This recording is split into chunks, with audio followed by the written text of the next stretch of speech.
The music fades and we're here. A very good morning, everybody. Today we're going to speak about an external perspective on the German market. We already heard in the introduction that Germany boasts one of the largest ad markets worldwide, and it's also the largest digital ad market in the European Union, which gives it in particular leverage regarding the European institutions. And it's a particular market. It has this, this weight in the European manner, but it also is a market with its own very strong local ecosystem, which we see represented here at d3con. Very strong supply-side concentration, in a sense, with very strong publishers compared to other markets, long-standing relationships, very rigorous but maybe sometimes slow industry standards, and also historically shaped perceptions of privacy, which, for better or worse, sometimes impinge on our markets. I very much look forward to this panel in particular because I've myself been benchmarking and analyzing as an analyst digital ad markets. Where do they stand? How can they grow? So I'm super excited to have an esteemed group of international experts here, not just from the US and the UK, as we're in the introduction, but from the US and very different other European markets. So I hope we can do some very interesting benchmarking exercise. As some of you might be, new to the German market as guests on the European stage, I kindly ask to kind of briefly introduce yourselves and to see how do you kind of relate to the German market. Andrea, over to you. Yeah, thanks a lot, Daniel. Hi there, I'm Andrea Campana, founder and CEO of beintoo. We are a mobile data company. We collect and analyze location data to optimize advertising campaign and measure the effectiveness of campaign. Based in Milan, we take care mainly of South European market, and that's our first attempt to kick off operation in Germany since second half of the last year. Jay. Hi, I'm Jay Kingsley-Brooks, currently at OneFootball. OneFootball's a German-based company out of Berlin, but we global reach in 193 markets. It's a football app, as the name suggests. So, pleased to be here today to talk about all things programmatic globally and that are relevant and how it can relate to the German market. Hi, I'm Annabella, CMO at MYCS. I'm French with Portuguese background, based in Berlin since 15 years. My expertise lies in international startups and on the advertiser side. I'm Anthony Katsur, the CEO of the IB Tech Lab. The IB Tech Lab is the global technical standards setting body for the digital advertising economy. I'm based in New York, but IB Tech Lab's remit is truly global. We are a global organization. We are not just US focused. You may be familiar with some of our work, namely the RTB protocol, standards like ads.txt and sellers.json.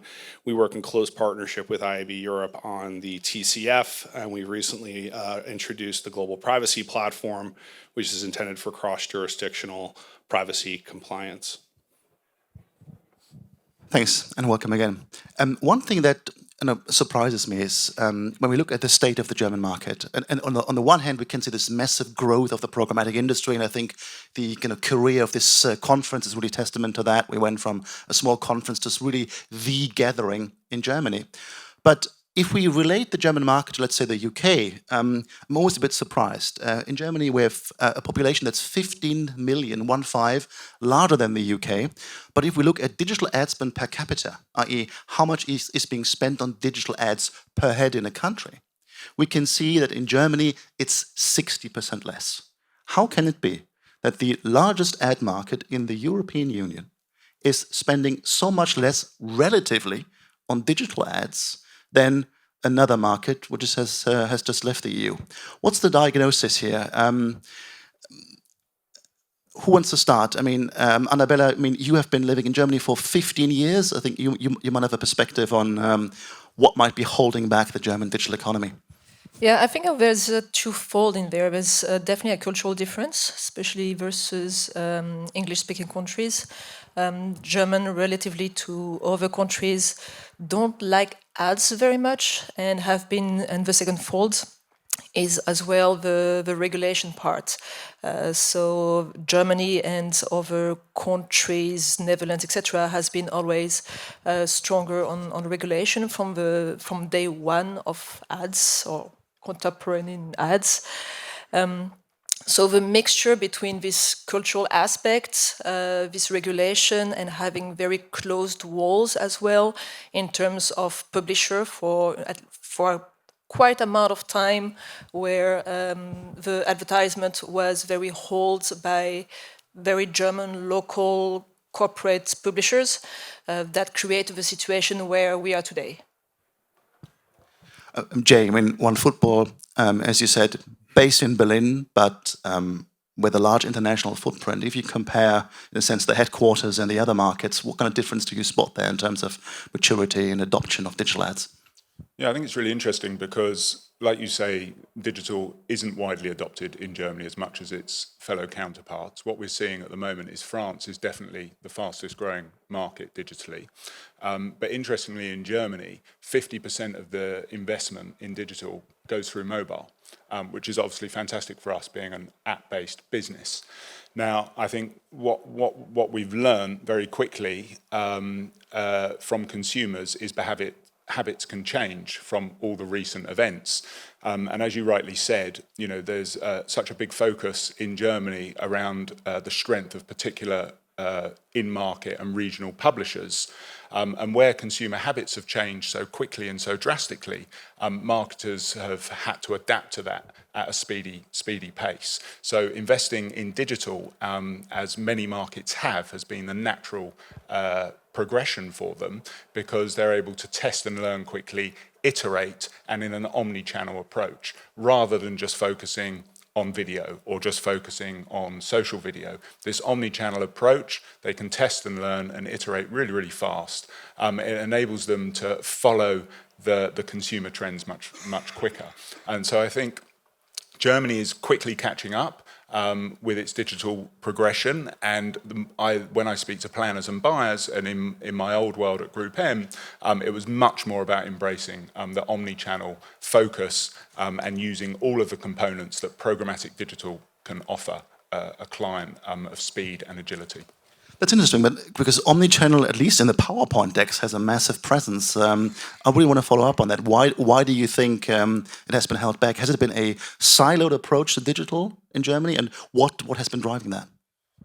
Well, I think it's a multitude of factors. I think omnichannel maybe hasn't had the complete success it deserves of all factors, because in order for it to work, brands and advertisers need to feed back the data that they're getting from it, because obviously there's no point optimizing towards something if you don't know something else is happening in the background. It could be a wasted optimization. So obviously there's concerns around the privacy of that, but fortunately there's lots of data partners now available to transition that data in a privacy-first, safety way. So brands are getting much more affiliated with doing that and leaning into their agency resources or their publisher resources and recommendations in order for them to fulfill the best platform experience for their users. So it could also be, in a sense, that there's a very strong kind of supply-side focus, and the agency supply-side ties are fairly strong compared to other markets. Yeah, I think definitely in Germany, from what I've seen, there's, as we said, deep-rooted relationships with certain publishers, and I think there's the need to expand those relationships with other publishers who embrace the whole of Europe and globally. Although it's a double-edged sword, right? Because from the media pluralism perspective, it's probably a good thing that I think there's still more, in a sense, earnest kind of refinancing of kind of quality media going on than in some other markets. Yeah, I mean, absolutely. I think that's, you'd be right in saying that. I wouldn't disagree. I think that there's lots of agile, nimble companies that have cropped up across the piece that are very close to consumers, notably in their pockets, on their mobile phones, which are capturing attention in a much greater way. And the other thing to note on omnichannel is, you know, it's part of that closed loop and identifying, and I think the biggest trends that we'll see this year, the accountability towards ROI specifically. Andrea, you are based in Milano. And the Italian market, in a sense, is quite similar to the German market. Very strong TV duopoly with Rai and Mediaset, Sky squeezing in slightly, but also a hugely untapped still digital market, if we look at the overall size of the ad market and kind of how slow budget migration has been, do you find analogies between Germany and the Italian market? So definitely there's similar issues when it comes to transition to digitalization of TV budget, for example. I would say we are facing similar problems due to the fact that the duopoly is not open to find common solution. Nevertheless, I would say that the German market is, at the first approach, looks a little bit more around, walled gardens. So it's something like difficult to open up to third-party international solution compared to the Italian one. So just to clarify, with walled gardens, you don't mean Meta, Amazon? No, I'm not talking about OTT.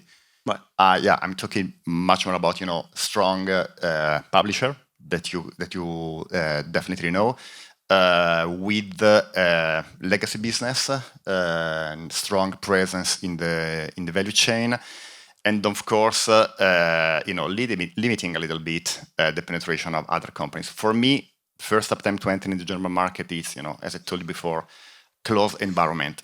At a deeper analysis, I would say that anyway, the German market is much more around trust rather than closing to foreign company. I do understand it's a market in which people, they prefer to work with, trusted partners, people they know, people they've been working with for a long time, especially in the programmatic industry where clients can, buy any kind of inventory, measure any kind of KPI. Of course, you have a matter of trust. So actually, my ad, where it is going to be displayed, there is a loss of control. That is something that I understand strongly, and that's why for us the positioning of the company is not much more in which product do we sell and which is the go-to-market, but it's more about the trust we can gain with German clients. And we're going to come to that question about the kind of walls about the German market. Is it insular and how open is it? But I think one remark is it's again a double-edged sword where when you have trusted, as you say, trusted partners, you can build long-standing relationships. And I think there's, in the sense, less the risk that there's the last chopper out of Saigon if things don't work. Just you leave the local market kind of burning to pieces. I think there's some interesting nuance there. Tony, jumping across the Atlantic, the US is the largest digital ad market in the world, just only being challenged by China. We've seen a much faster move to digital and also a faster erosion of traditional media. The, in a sense, collapse of the print market came much earlier, and also the TV market opened up in a sense of a kind of total video way much faster. What has been driving this, and do you think it's just a matter of time before we see this avalanche coming on the German market as well? I wouldn't say the CTV or the OTT market is that far ahead of the German or wider European market. I think what's driving it is, if you look at the inception of some of your biggest CTV platforms, Netflix, Amazon Prime, I mean, those all started in the US. So I think it was jump-started because a lot of the companies that we would deem to have scale from a CTV perspective are US-based companies. So it started there, but then quickly spread around the globe. I think what continues to prop up the legacy linear television market in the US are live events, namely sports. And that's what's really keeping linear afloat at the moment. But there is going to be a tipping point when live sports contracts come up for renewal. It's been no secret that the major platforms are starting to take on live sports, both in the US and here in the European market as well. And I think that's when you'll see more audience, more eyeballs move to the CTV or streaming world. Is there an avalanche coming to the German market? No, I think it will be progressive as well. I think part of what also is holding it back is that legacy television companies, are you don't want to have this massive overnight shift of spend moving from linear dollars to streaming dollars where there isn't necessarily scale. And look, let's be frank, linear TV still drives the majority of media company top line and gross profit, not just in the US, but also here in the German and wider European market. You don't want to, you want that shift to happen gradually. So I think this is a controlled migration that is somewhat managed by these large legacy media companies that are making this shift from linear television into streaming efforts. I think if it happens too suddenly, I think you could put top line and gross profit in jeopardy for some of these organizations. And linking what you said with what Andrea said about the closed market, the trust-driven market, Tony, you mentioned Netflix, you mentioned, in a sense, managing the transition to digital very carefully based on, let's say, profitability, own kind of CEO tenure and all those different things. But then we're also seeing that these trust relationships are, in a sense, coming under pressure as more and more innovation comes from international markets as well. Think of the smart TV manufacturers coming in, think of Amazon coming in. So increasingly this Germany Inc. model, with its huge benefits to the ecosystem, comes a little bit under siege. What's your view? How is this kind of changing the structure of the German market, and what could be a balance between maintaining these deep trust relationships and becoming open to other players? I don't know who wants to start. Jay, do you have a view on that? Yeah, I think it's really interesting. I think TV has actually never been in such rude health. Audiences are there, audiences are viewing TV, and CTV is obviously a massive part of that. I think creativity has not caught up with technology and what people can consume when they want to consume it and how they want to consume it. And I think CTV, we launched our CTV platform, our app across Apple, LG and Samsung late last year.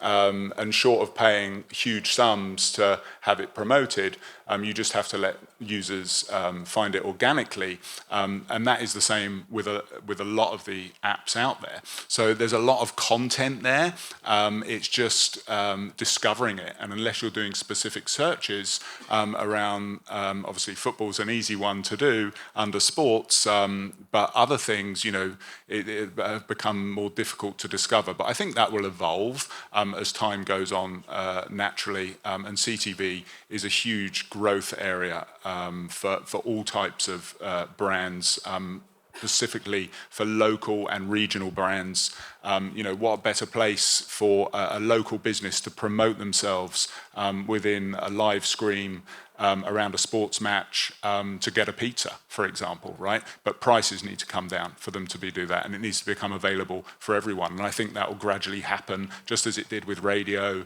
and everything else. TV has always been seen as a place for brands with lots of money to spend, and I think CTV will allow other brands to enter that space.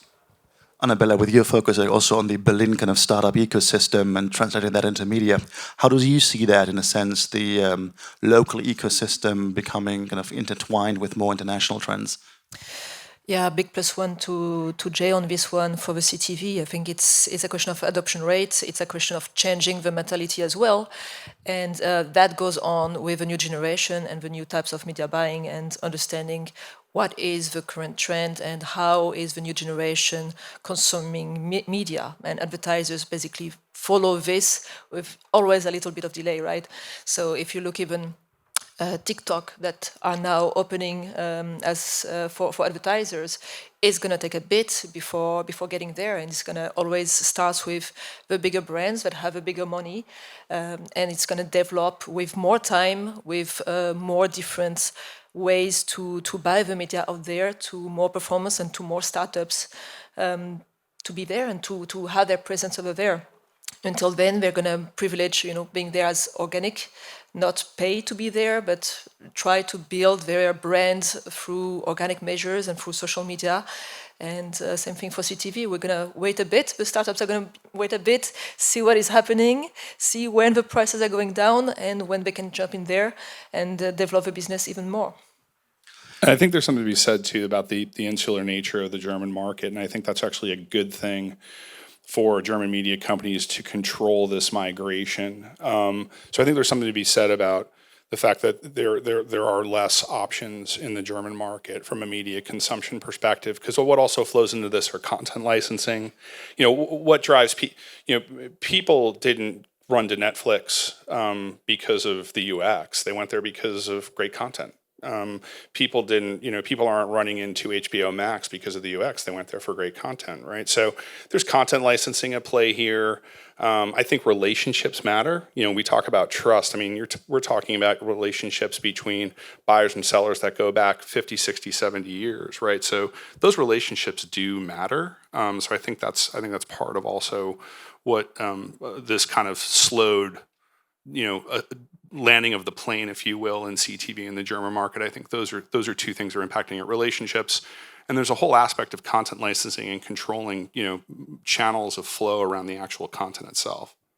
I think it's not just CTV. Just to add to that, if you look at the programmatic penetration in the German market, if you factor out from the official numbers everything that is automation, which is the officially released number, then it's about 70%, but which has Meta in it and so forth. If you just look at everything transacted, depending via the OpenRTB protocol, it's like 41% of display spend, which is in the lower third of European markets. And if you look at the numbers at face value, I think many people will think, oh, that's bad. But I don't think it's really bad. It's also a good thing, as you mentioned, because it meant a kind of more sustainable progression to new business models, because programmatic, yes, has created a lot of value, but in other parts of the value chain has also destroyed a lot of value.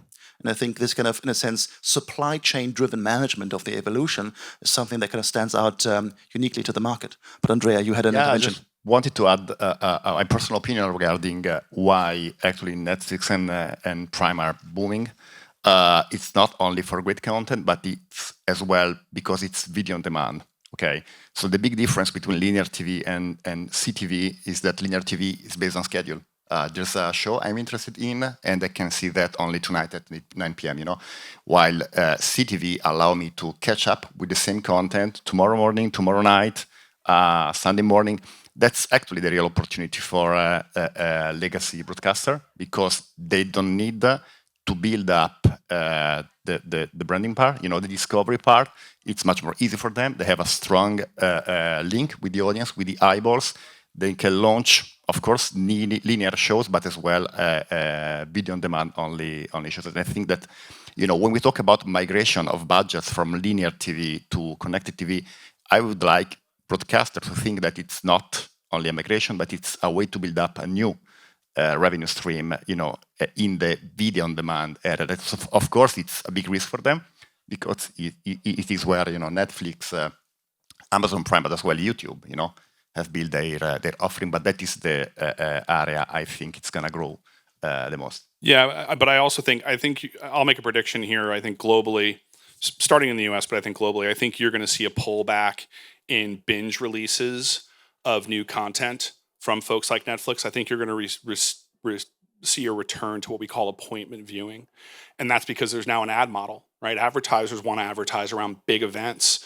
So rather than release season 5 of Stranger Things all at once, I can certainly see Netflix metering that out one episode at a time, because that's going to drive appointment viewing, massive audiences. You can sell advertising at scale against that. So I think you're in a subscription-based world. Binge watching works because subscribers are just you're getting paid monthly no matter what. In an ad-based model, appointment viewing matters. Yeah, but that's how the majority of YouTube channels has been built. Every week you have an episode, but it's not asynchronous consumption. Right. Well, before this turns into a CTV panel, which I would love, but let's stick to on the kind of the German role. I really would like to dwell again on that point of Germany as a market preserving its own narrative on how it evolves digital, and it also being kind of course, now exposed to these global forces and trends. And I want to come back to kind of one thing is how have international companies changed the way they approach the German market, right? If you go back to Mexico 10 years ago, you in a sense had one ad tech executive flying in from London kind of as the kind of quasi messiah who kind of drops the wisdom, and I don't think that has always worked, kind of backfired in the German market. And clearly that that's not the case anymore. What has changed, and are there new approaches which are more sustainable? Who wants to take this? I think it's the other way around, isn't it? It's big dogs from Germany flying out and dropping the wisdom. Yeah, elaborate on that. 4 of the biggest companies in the world are out of Germany. SAP, Adidas, Puma. They're huge. So I think, look, my perspective, I think there are barriers to entry across the piece on things like programmatic, technical setup, SSP costs, DSP costs, tech costs, etc., data, all of the things that we know. There's so many moving parts to it, and so many actors in there that you have to navigate around in order to do it well. But once you've set it up, it can be much more optimal, much more effective, and drive increased ROI and effectiveness for your media dollars. Now, I think a part of what's coming into that is it allows advertisers to bring their data to the table, to their first-party data to the table, and match that with, it's a shared problem, right? Platforms, brands, agencies all have the same problem in terms of the data thing. So bring it together and share it in a privacy-first compliant way.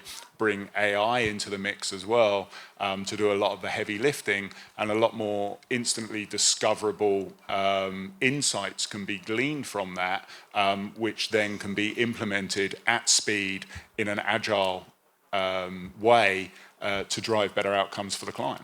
And I think all of that coming together, I think, is happening across markets. I just think some markets are slower adopting it than others, and some brands are quicker to the table at doing it.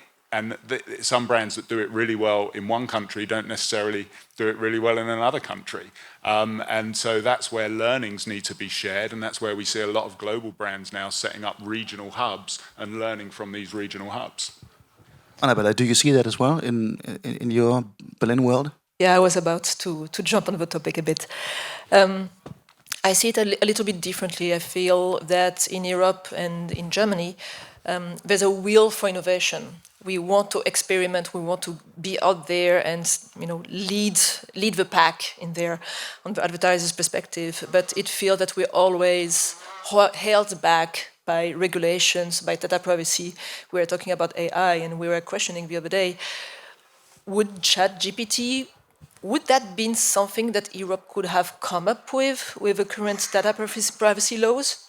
How can we use that in our marketing processes? How can we use AI in such innovative ways that are outside of the world? But Europe is like, can we use that? We're seeing corporations that are actually forbidding or restricting access to AI because they don't know what does it mean for data. Oh, well, we have to have spent months in legal first before being able to use this tool or this tool. So this is definitely holding us back as advertisers. And as much as I want to say Germany is on the top of it, or us as a startup in Berlin, we're on top of this trend. We just can't. Legally, we just can't. We're always held back because of this lack of innovation, because of a lot of privacies and regulation that we need to adapt for. And if we're looking at brands, across the pond, they don't have this showstopper. They can just be as creative as they want and just put it out there, see if it works or not, and improve on that. And we have to wait for the experiments to be done and for regulators to authorize or not in order to get in there. What do others think of this? How does regulation impact your ways of doing business in Germany? So my point of view is slightly different. So I see regulation. I mean, my story is I built up a company around location data, so quite controversial market before GDPR, and with GDPR we have seen many US companies leaving the European market. So for us it was actually a driver for innovation. We had to be GDPR compliant because the only market we were working on was the European one. We couldn't leave the European market, go back to the US. So I feel there's an opportunity actually. I don't think that restriction is gonna go away soon. I don't think that this is the trend of the European regulators. It has to be approached as an opportunity for a European company to build up something that is, GDPR proof. We just dismissed a partnership with a huge data management platform based in the US this year, and we sign up to agreements with two small companies. Now they are named, CDP, not anymore GMP, based in the UK, just specialized on, anonymous analysis of data. So I think there is an opportunity for European company. I would say that, of course, you need to partner up, make alliance with your neighborhood. So you cannot pretend to create competitive solution just working in your own, single territory. That's not only for the German market, for everyone. So you have strong companies in e-commerce in France, CDP in UK, video in Spain, location data in Italy. I mean, you need to build up partnership to create something that probably is not like ChatGPT, but anyway, that can compete with the big companies that are, constantly coming from US or APAC. So we're now bringing together the topic of regulation, and then also about Germany within a European context, right? Building partnerships across borders. Let's stick with the regulation point for a little bit before we go to the other topic. To accentuate on what you said, could regulation, apart from being a hindrance, not also be a force for innovation? Right? We are moving towards a privacy-first world. It's very clear. We as an industry have missed out on a lot of these things. We've for a long time just done the bare minimum, in the kind of gray area. And a lot of the kind of privacy kind of first startups that invested in privacy-preserving technologies, contextual targeting, they were European companies. And couldn't it have been that GDPR has been the engine to do that? So could regulation be a force of innovation? Absolutely. So at the Tech Lab, the Tech Lab, we have over 1,000 member companies around the world that join, and they represent we have about 3,300 individuals that are participants from those companies. I can tell you with certainty, our working group structure, the bulk of innovation we see from a privacy perspective is coming out of Europe and the UK. That is where we see a lot of innovation in our global privacy working groups, our addressability working groups, our accountability working groups. A lot of that is being led by European innovation in the areas of privacy, full stop, no question. So, I mean, I don't think it's any surprise to say that Europe has led from a privacy perspective. I mean, without question. I think the same will be true for sustainability. That's another topic. But yeah, I mean, I can pull up hard data from our working groups and look at who's contributed to our recent data clean room specifications or our data clean room standards, open private join and activation, which is clean room interoperability, the TCF, of course, the global privacy platform, which was originally created for multi-jurisdictional privacy compliance across the U.S. between U.S. states, also accounts for Europe as a jurisdiction. There was even a lot of valuable input there from European contributors. So I don't think there is no question from a Tech Lab perspective that privacy innovation is being driven out of Europe and the UK, no doubt. And we have in Germany very strong joint industry committees. I mean, it's maybe the country of the JICs in a sense. I think nowhere else have I seen such strong cross-stakeholder collaboration. But it has always been a national model, and there's always been, in a sense, the quest for perfection, which took time. In a period where our markets are entering a period of, in a sense, perpetual uncertainty. We don't know what's going to happen. New technologies are coming, regulation is changing quickly. Can this model still work? And what can we globally learn from the German JICS model? I think the model can absolutely still work. I mean, just going back to Tech Lab, we have some interesting proposals on the table in the form of first-party data usage from German publishers that are in JICS together. So we've already entertained some proposals in our working groups from individual publishers that are part of bigger JICS. And staying with this particular dynamic time we're in, we're seeing domestic technologies being important for collaboration, for building trust, but clearly some of the largest challenges with our industry around privacy, you mentioned kind of measurement, omni-channel, Jay, and so forth, it can't be done on a local basis. The investments are often too high to focus on a single country or a single company. It needs to be socialized across the ecosystem. So how do you anticipate collaboration in Germany between strong local players and internationals going forward, in particular in the space around data and privacy? I agree. I think there's a revolution in media at the moment, right? I think there's a fantastic opportunity for brands and marketers to capitalize on that. And, we're going from algorithms to editors and editors back to algorithms. And let's not forget, right, all of this privacy is fantastic for consumers, and it's fantastic for everyone, right? It's driving change and forcing change, which I think is brilliant. And I think on that point, I think we shouldn't forget that context is still king. In my view, I think we shouldn't forget that necessarily you don't have to be super targeted to be super effective. It sometimes goes the opposite way, and I think we should always remember the important factors around context and time and place and environment and adjacency too.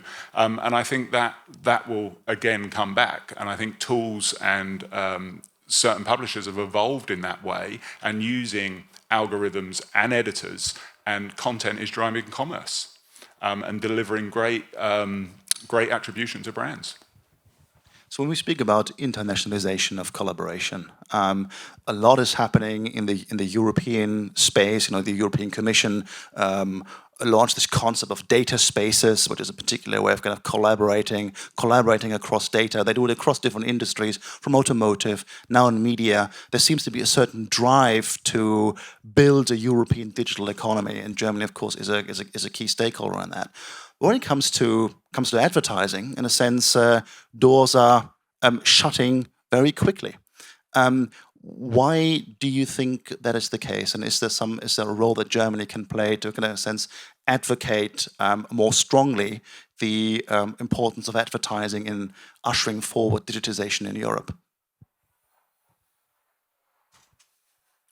Question for me? For anyone. That's a big question. I think, reading where Germany are against the European Data Act, I think they're challenging quite a lot of things at the moment, rightly so. And I think, they're challenging different aspects between B2B and B2C specifically. And we spoke about algorithms earlier and AI, and they're challenging specifically how data shouldn't be used from a B2C perspective, specifically in a social environment, and then used in AI and algorithms in order to target those users in certain ways. So I think there's a lot of unclear points that rightly, not just the German market, other markets are going back and wanting clarification on. So I think ultimately it's a longer road than we thought. But I think importantly for publishers and brands is to start putting together frameworks for that journey and collaborating with partners in the respective spaces. And Andrea, you alluded earlier to something similar when you said you're partnering with UK companies and others. Does the German or does any European market really need to play on a pan-European sphere? Do we need a kind of a closer cross-border collaboration to bring forward our collective digital ad markets? First of all, clients are global. Most of the company paying out our salaries as part of the value chain of the advertising industry are global companies. They have definitely regional media planning, but they want to reach people on a global scale, or at least European scale. And that is what US OTT are offering, one single access to plan everywhere. So I think that European countries need to build up alliance to offer a simple way to plan the same campaign across different borders. Second of all, there's a rise of pan-European or even global publisher. OneFootball is an example of a non-traditional publisher that doesn't have a specific legacy with any region, but it has got a global footprint. So we need to forget the fact that there are legacy publishers that are very localized, domestic, and embrace some kind of alliance. It can be industrial, it can be a technological alliance. It can be based on sharing the same sales force, but I think it's mandatory to offer clients a common solution to target users across the whole continent. I mean, there's so much to work on in our industry that we need to kind of avoid duplicating innovation and spreading things kind of more, I think, evenly across companies and countries. Just a hint for the audience, you can still ask questions. We got some coming in right here. Again, put in your question, German, English, doesn't matter, and we'll address that. One kind of last thing I wanted to speak about. We always now looked externally on the German market. But we saw, I think, in this panel that the German market is quite particular. Strong alliances, strong trust, supply-driven, regulation holds it back, but also is a force of innovation. What do you think in other markets learn from how business is being done in Germany?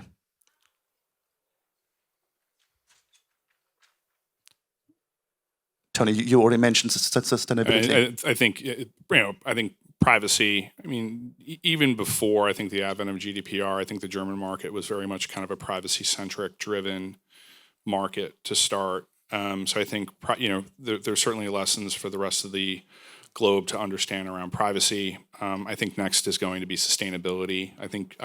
I believe Europe will lead their sustainability in our ecosystem, and Germany, of course, will be a part of that. I think those are two key areas, and I think the third, when you were talking about 41% of display spend is only through programmatic. There's an old saying, "Culture eats strategy for breakfast," and I think the deliberate use and understanding of how programmatic creates value for German media companies, because there has been quite a bit of value destruction in programmatic. I mean, there has. I mean, the commoditization of audiences has led to the decline of many a publisher. So I think just the deliberate move forward by German media companies in understanding how to get the most value out of programmatic, I think, is a lesson for the rest of the globe.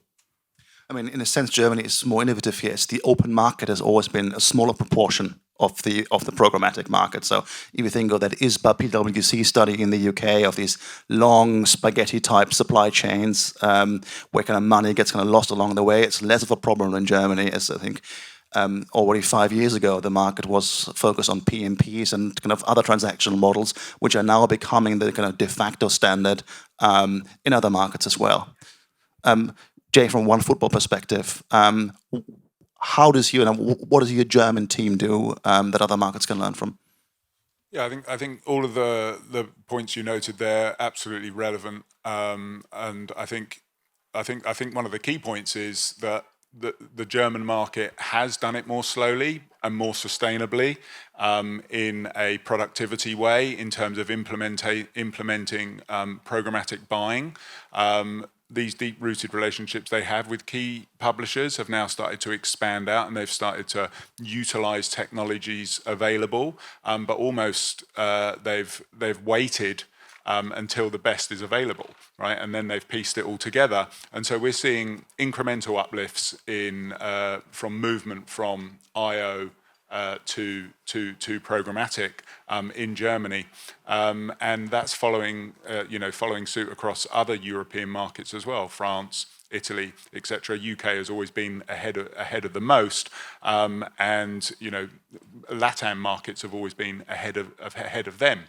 So I think they've done it in a more cautious way, but they've set themselves up for success.